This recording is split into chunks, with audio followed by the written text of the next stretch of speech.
जय माताजी, जय श्री कृष्ण। केम छो बधा यूट्यूब फेमिली मित्रों? मजामानी मजामां जसो। आज तो आपणे कंईक नवी नवी रेसिपी लईने आव्या छीए। शुं छे खबर छे तमने? पाणी पुडला। दक्षिण गुजरातमां प्रख्यात छे पाणी पुडला। कई रीते बनाववाना ते खास जोजो, केम के पाणी पुडला बनाववानी खास खासियत होय छे, केम के ते उथलता नथी। એટલે આપણે આ રીતે બનાવશું તો સરસથી તમારી રીતે બનશે। તો ચાલો પહેલા આપણે જોઈ લઈએ પાણી પુડલા કઈ રીતે બનાવવાને તે। જોઈ લ્યો, આપણે પાણી પુડલા બનાવવા છે તો પાણી પુડલા બનાવવા માટે આપણે ત્રણ વસ્તુનો ઉપયોગ કરીએ છીએ। જો ચોખાનો લોટ લીધો છે, ત્યાર પછી આપણે નિમક લીધું છે અને પાણી લીધું છે। આપણે કેટલું કેટલું લીધું છે ને એ ચાલો હું તમને બતાવું। જો આટલો આપણે ચોખાનો દળાવેલો લોટ લીધો છે। આપણે કમસે કમ 250 ગ્રામ ચોખા દળાવેલા છે અને આપણે આ 6 વાટકી માપ છે। 6 વાટકી માપ આપણે લોટ લીધો છે, કારણ કે અત્યારે અમે 5 મેમ્બરના આપણે પાણી પુડલા બનાવવાના છે। એકદમ સરસથી દક્ષિણ ગુજરાતના પ્રખ્યાત પાણી પુડલા આપણે આજે બનાવવાના છે રેસીપી। તો તમે આખી રેસીપી જોજો કઈ રીતે અમે બનાવીએ છીએ તે। સ્વાદ અનુસાર આપણે નિમક લીધું છે, તેમાં તમે સ્વાદ અનુસાર આપણે નિમકનો ઉપયોગ કરી શકીએ છીએ। અને આપણે પાણી લીધું છે, એ આપણે જોઈતા પૂરતું પાણી ઉમેરવાનું છે આછું કરવા માટે ચોખાના લોટમાં। જોઈ લો, હવે આપણે પાણી પુડલાને પાણી સાથે મિક્સ કરવાનું છે। જો આપણે લોટ લીધો છે તેમાં પાણી ઉમેરી દીધું છે આ રીતે। આખી પ્રોસેસ તમે જોજો, સરસથી ને ઘરે બનાવી શકીએ છીએ આપણે દક્ષિણ ગુજરાતના પ્રખ્યાત પાણી પુડલા। ત્યાર પછી આપણે એમાં નિમક ઉમેરવાનું છે ને આપણે તેમાં ઢોસાનો જે મસાલો હોય ને તેની સાથે આપણે એને ખાઈ શકીએ છીએ। આ રીતે આપણે સરસથી નિમક ઉમેરી દીધું છે।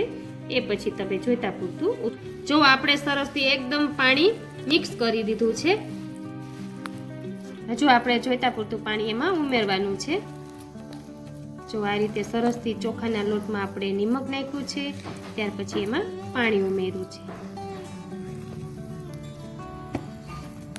કેમ કે ચોખાના લોટમાં પાણીનો ઉપયોગ વધારે કરવો પડે છે, પાણી ચૂસી લે છે તે માટે। જો આપણે આ રીતે, કેમ કે આછું કરવાનું છે આપણે પાણી પુડલા બનાવવા માટે। જો આપણે વધારે પાણી ઉમેરી દીધું છે, એકદમ સરસથી બધું મિક્સ કરી દેવાનું છે।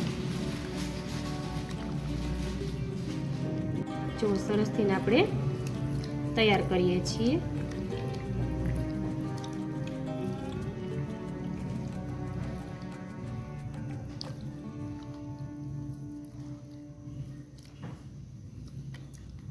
મિક્સ કરીને તૈયાર થાય છે।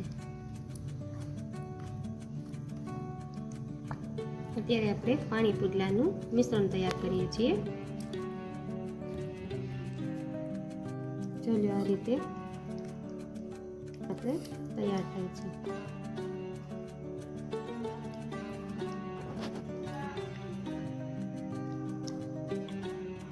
આપણે પાણી થોડું વધારે ઉમેરીએ છીએ જેથી સરસથી આપણે મિક્સ થઈ જાય। જો આ રીતે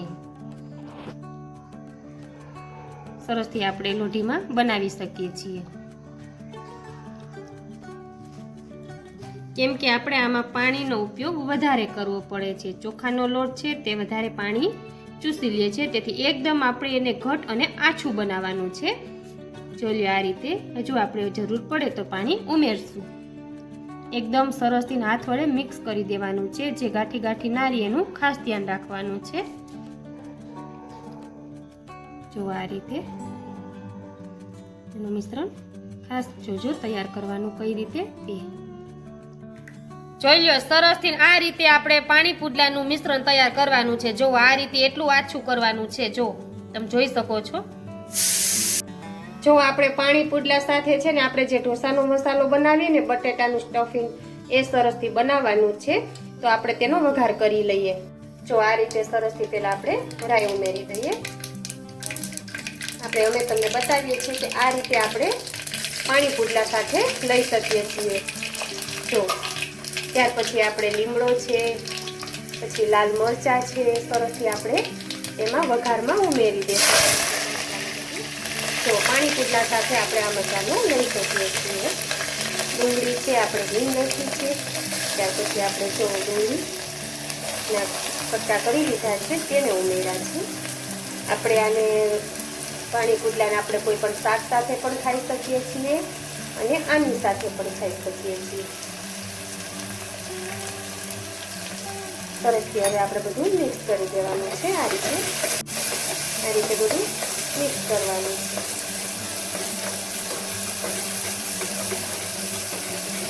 આજે આપણે પાણી પુડલા બનાવવાના છીએ. તે તમને બધાને ભાવશે એટલે આ રીતે બનાવજો. એની સાથે આપણે આ બટેટાનો મસાલો પણ બનાવજો.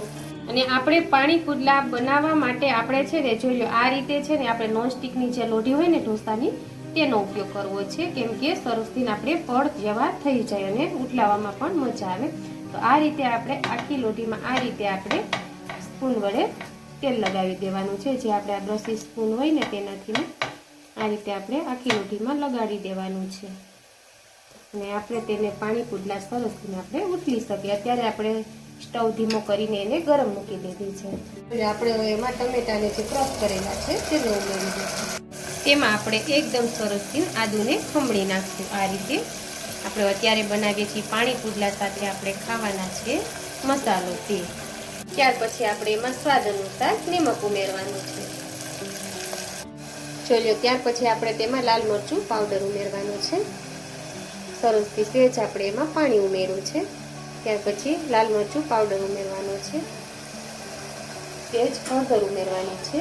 ત્યાર પછી પાછું બધું મિક્સ કરી દેવાનું છે. ચલો આપણે આ રીતે પછી એમાં જે આપણે બટેટાને સરસથી સુધારી નાખ્યા હોય ને તેને ઉમેરી દેવાનું છે. અને સરસથી આપણું બધું મસાલો તૈયાર થશે. ચાલો બતાવીશ તમને તૈયાર થાય એટલે. આપણે આ સરસથી આપણે પાણી પુડલા સાથેનો આ જો મસાલો તૈયાર થઈ ગયો છે. હવે આ રીતે જોઈ લો આપણે પાણી પુડલામાં આ રીતે આપણે જોઈ લો એમાં જે આપણે મિશ્રણ કર્યું છે ચોખાના લોટનું અને એમાં પાણી અને નિમક ઉમેરીને આવી રીતના આપણે નોનસ્ટિકની રોટી લઈને સરસથી આ રીતે કરવાનું છે. કેમ કે આછું હોય છે તેમાં પાણીનો ભાગ આપણે વધારે હોય છે. તેથી આ રીતે આપણે એને રોટીમાં એડ કરવાનું છે. આવી જ રીતે થવા જોઈએ. નકર તમારું પાણી પુડલું ઉઠલે નહીં તે માટે. જો હવે આપણું ચડી ગયું છે તેને આપણે ઉઠલાવવાની પ્રોસેસ જરૂરથી તમે જોજો. સ્ટવ થોડોક આપણે ફૂલ રાખવાનો છે જેથી આપણું પાણી આમાં હોય તે બળી જાય. જો આ રીતે ચડે છે આપણે. સરસથી આપણે આજે દક્ષિણ ગુજરાતની ફેવરિટ આઈટમ બનાવી છે પાણી પુડલા. આ રીતે બનાવશો ને તો બધા રીતે બનશે. જો હવે આ ખાસ ઉઠલાવવાની પ્રોસેસ તમે જોજો કઈ રીતે ઉઠલે છે તે. જો આ રીતે આપણે એને ઉઠલાવી શકીએ છીએ. જો એકદમ સરસથી ને ઉઠલી ગયું છે અને એકદમ સરસથી જો પાણી પુડલું તમારું પાણી એકદમ વળી ગયું છે અને ઉઠલી પણ ગયું છે સરસથી. બીજી બાજુ આપણે શેકાય છે.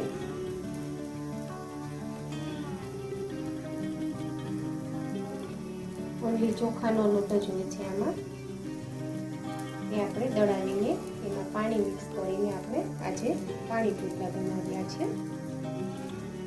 એને આપણે બટેટાનો મસાલો અમે તમને સ્ટફિંગ બતાવ્યું છે તેની સાથે ખાઈ શકીએ છીએ. આપણે કોઈ શાક સાથે પણ ખાઈ શકીએ છીએ અને ઓનલી પણ ખાઈ શકીએ છીએ જે દક્ષિણ ગુજરાતમાં બધા ખાય છે.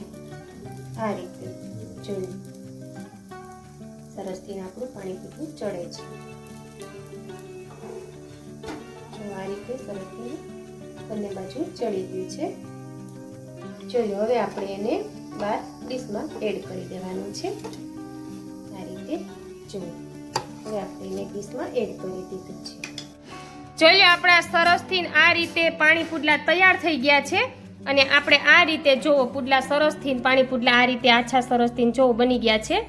તૈયાર થઈ ગયા છે સરસથી.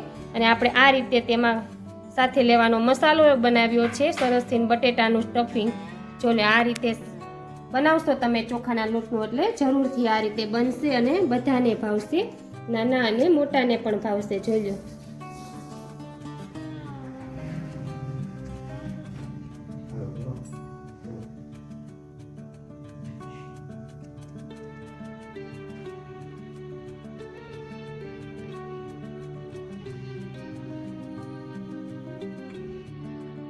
તો તમે જોઈ લીધા ને આપણે પાણી પુડલા કઈ રીતે બનાવ્યા છે તે એકદમ સરસથી ને આપણે ચોખાના લોટને આપણે દળાવવાનો છે, ચોખાને આપણે દળાવવાના છે. ત્યાર પછી એમાં આપણે એકદમ સરસથી પતલું બને ત્યાં સુધી પાણી ઉમેરવાનું છે. પછી આપણે નિમક ઉમેરવાનું છે, તમે જોઈ લીધી છે પ્રોસેસ. અને ત્યાર પછી આપણે નોનસ્ટિકની લોઢી હોય તેમાં બનાવવાના છે, એટલે સરસથી આપણે ઉથલી શકે. તો જરૂરથી આ રીતે બનાવજો. તેને તમે શાક સાથે પણ ખાઈ શકો છો, આ બટેટાના સ્ટફિંગ એટલે કે મસાલા સાથે પણ ખાઈ શકો છો અને બધી રીતે ખાઈ શકો છો. અને જરૂરથી આ પ્રખ્યાત છે, તો તમે પણ આ રીતે બનાવજો. એકદમ સરસથી ઢોસા જેવું ફિલિંગ આવશે. તો જરૂરથી તમે આ રીતે બનાવજો. પાણી પુડલા તમારી કીધે પણ જરૂરથી બની જશે. અને હા, મારી ચેનલને જો તમે વિડીયો જોતા હોય અને જો હજુ સુધી સબસ્ક્રાઇબ ના કરી હોય મિત્રો, તો જરૂરથી કરી દેજો. અને હા, બેલ આઇકન દબાવવાનું તો ભૂલતા જ નહીં, જેથી રોજે રોજ તમને આવી નવી રેસીપી જોવા મળશે. અને હા, ચાલો, તમે છેક સુધી વિડીયો જોયો છે ને મારો, તે બદલ તમને થેન્ક યુ. જય માતાજી ને જય શ્રી કૃષ્ણ.